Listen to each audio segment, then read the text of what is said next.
Light coming out heavy. So what makes a good hunter a good hunter? And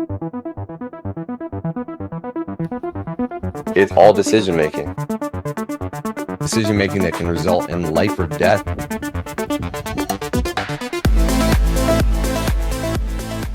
Here's the drum roll. 27 has bulls to get excited about. That's where the majority of the elk population lives. The first time they did that this year and really shocked some hunters in 27, you're gonna hear bugling bulls.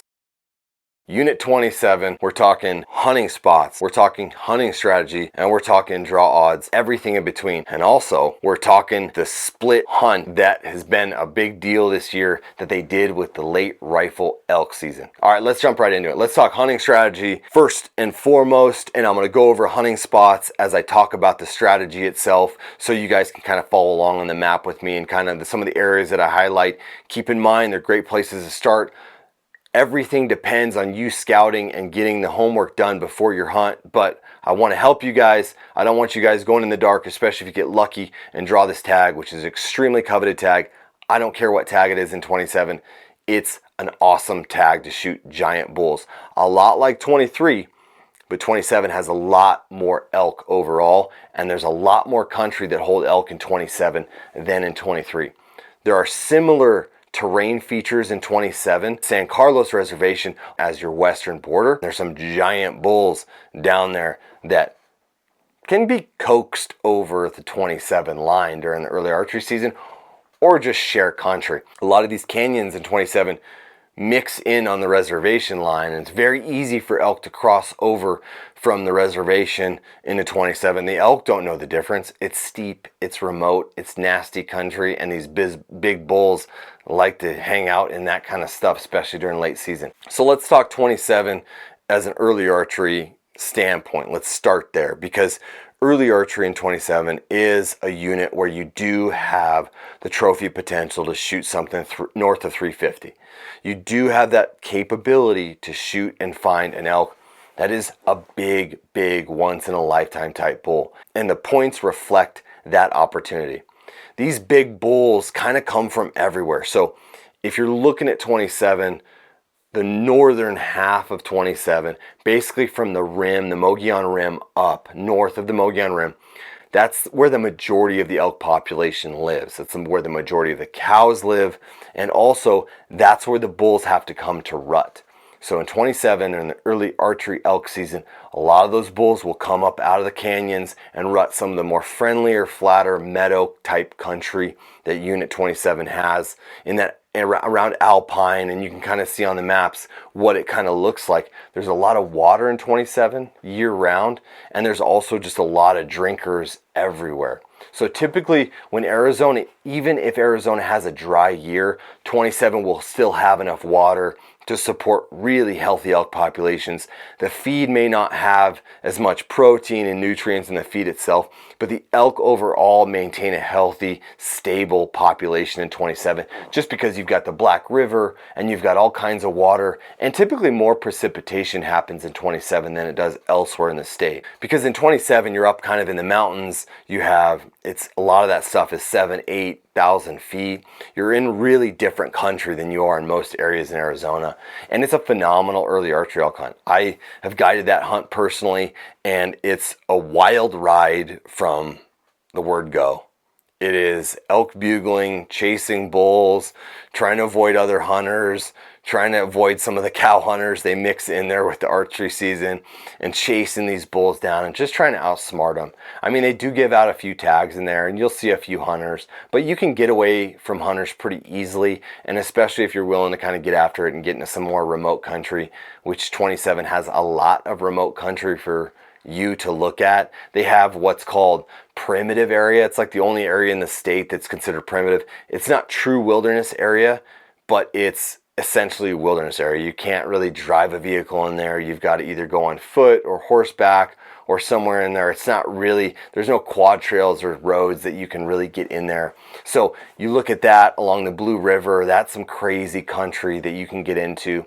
If I was archery elk hunting though, early archery, I would focus on areas that I can hunt every day and just really get after it. Some of that stuff around Unit 1, that borders Unit 1, that stuff is country that you can hike in, day out. You're not committing 3 or 4 days of like spiking out or camping really remote. So if it was me and I don't have horses and I don't have the capability to go in there and scout and do a ton of homework before that early archery elk hunt, I would just hunt where the elk are. And the elk are up north, pushed up against Unit 1, and then all the way down along the Mogollon Rim. Anytime you see a lot of topography and water and all that and meadows opening up, you're gonna find elk. In 27, you're gonna hear bugling bulls. I don't care how bad of a year it is, you're gonna hear bugling bulls. These bulls are gonna be talking, the cows are gonna be talking, and you're gonna have to chase them down. You're gonna fight thermals, and you're gonna fight updrafts and downdrafts, and you're gonna have to get ahead of them, or you're gonna sit water and really triangulate where these elk and where these bulls are watering and what their patterns are and how they're moving to really shoot the bull of a lifetime. There's giant bulls in there, guys, and I've been a part of some guided hunts as a guide and outfitter in 27 that are just once in a lifetime type bulls. And it's really, really fun to see that. It's really, really cool in Arizona because it's all public land. It's all national forest. There's a couple pieces in 27 that are private, but for the most part, it's where all the giant bulls come from. You know, a lot of these governor's tag bulls recently have been shot out of 27, and there's been a handful that have been shot around the 9 area, but for the most part, 27 has enough country to hold that upper age class bull, that bull that lives 2 or 3 years longer than other bulls in other units because the water, the feed, and the cover, and how remote some of that area is, that it really lends itself to having a trophy population in 27 that's really, really dense. For trophies, you're not going to go in there expecting to turn down a 350, 360 bull on a late rifle elk hunt. You may not even see one, but just the fact that they're there. And guys, I want to make very clear, these governor's tag bulls, these 400 something inch bulls, these 440 that Jimmy John shoots out of there, those bulls took months to find with teams of scouts and guides and spotters. It is not just something that they found. These hunts for these governor's bulls and these giant bulls that you'll see literally took months to make happen. So if you're going to go in there in 27 and expect to just find a bunch of giant bulls, you're going to be very, very disappointed. But the fact is that they are there, and if you get lucky or you do your homework and you do your scouting and you have enough time to go in there week after week after week and really locate where these bulls are living and what their patterns are, you can shoot a bull of a lifetime in 27, 100%. It's going to take a few points to draw, but that's why you play the game. If you're early archery elk hunting, you're expecting to draw this tag, you got to have a lot of points. And we'll get to the draw odds in a little bit. But you're going to have a lot of points at stake, so you're going to want to invest heavily in that hunt, get buddies, do as much information, do as much scouting, hire a guide, whatever that is. You're going to want to put max effort into a 27 hunt, whether that's early archery or late rifle. They do have some other early stuff and late stuff in 27. Like they have a late archery hunt, and they'll have like a early muzzleloader rifle hunt every once in a while. But those are unicorn tags. I mean, those are tags that if you do get one, it's a complete and utter luck draw. Even if you do have 30 bonus points, those tags are still impossible to get. So if you do draw a late rifle tag, you're going to need a lot of points as well. But here's the kicker. Here's the drum roll. The late rifle hunt, they split up into 2 hunts. It was the first time they did that this year. They took a hunt that had 500 tags in it, and they split it up, and they did a first season and second season. There are still 1 week hunts. Each of those are still 7-day hunts. A lot like they do in 22 North. 22 North has 2 rifle hunts, and I think it's awesome. And 27 did that, and we were all wondering, what was it going to be like? What did it look like? How was the hunting pressure? Guys, I was so excited about 27 this year from what we saw, from what the guides saw, from what all my buddies had experienced and some clients. There was elk around. There wasn't crazy amounts of people because historically 27, there's not a lot of roads. Like you'll hear me mention in other videos where I'm like, hey, there's lots of spots to camp and there's easy access and stuff like that. I don't ever say that about 27 because it's not. It's not easy to camp. There's not very many places. There's not very many roads. It's not very accessible. The roads are junk. And what happens when you put 500 tags in there, you get this giant quagmire of trailers and quads and people driving roads and competing with each other and shooting at the same herds of elk. I see it year after year in 27. Literally guys shooting at the same herds of elk in an area in a unit where you're like, it took 18 points to draw this hunt. We can do something a little bit different. I can't believe this took 18 points and there's people shooting at the same elk herd over here and they're foot racing the bulls over here and every road is filled with trailers and tents and everything like that. So I think what they did by splitting that hunt up was phenomenal. It was a really, really good first hunt and it was a really, really good second hunt. You can get crazy amounts of snow in 27, so you never know what you're gonna get from year to year.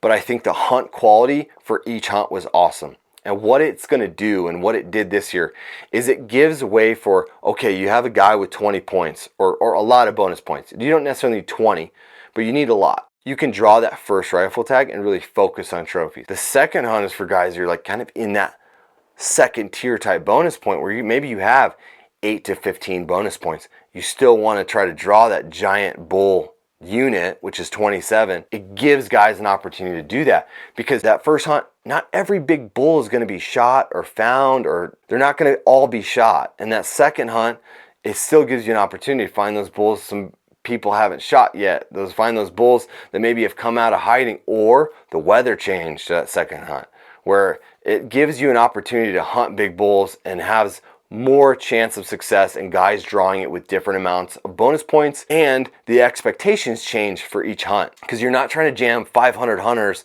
that all think they're going to shoot a 400-inch bull in a late rifle hunt in 7 days. It just wasn't realistic and it hurt the hunt itself. Guys weren't having the right experience, in my opinion, that they could have had, that I saw a long time ago, like 10 years ago when we were doing that hunt, where there was the amount of bulls in there that could support that. Now I think dividing it up is a great way to do it. I personally think that they should do that for Unit 10. I think they should do that for Unit 6A. I think they should do that for Unit 8. All those hunts, those late rifle hunts that have 500 plus tags, I think they 100% should divide those into 2 hunts. I think it makes for a better hunt on each end of it, and I think it just gives more people time to hunt and gives more people opportunity to draw a tag. You're not putting more elk tags in the woods. See, that's not what happened. They just divided what was normally there and they just split the hunts. So you're not doing more tags. More elk are not going to get killed, but everybody's going to have a better hunt. And I think it's just going to be an overall healthy experience, and you're not going to have as many people fighting over the elk as you do normally when there's all those tags jammed into 7 days. So that's my opinion. I think it was awesome. I think 27 is phenomenal. If you are in the draw odds categories that we're going over, if you see and highlight where your points are, kind of where you stand to draw a Unit 27 hunt, I hope that helps. We want to try to get you dialed in to know exactly where you stand, have expectations on how to hunt Arizona, how to use your bonus points the most effective way, how to not blow your points. I really want to help you guys make the educated decision that you deserve and really have a hunt that you should expect and understand the trophy quality, the terrain, and just overall hunt expectations of going into it. I hope the hunting spots help too, guys, because I'm highlighting areas that you should pay attention to. It just should encourage you to get out there and do some scouting and find bulls and do your homework. I hope it gives you an idea of what to expect. You can kind of see the terrain and the topography, and it also just gives you a starting point on if you do draw a tag, get into some of that country, do your homework, find some bulls, get an inventory going, get excited, because 27 has bulls to get excited about. So I hope that helps, guys. I hope everything I talked about makes sense, and I hope you guys draw a tag and shoot the bull of a lifetime. We'll talk to you later.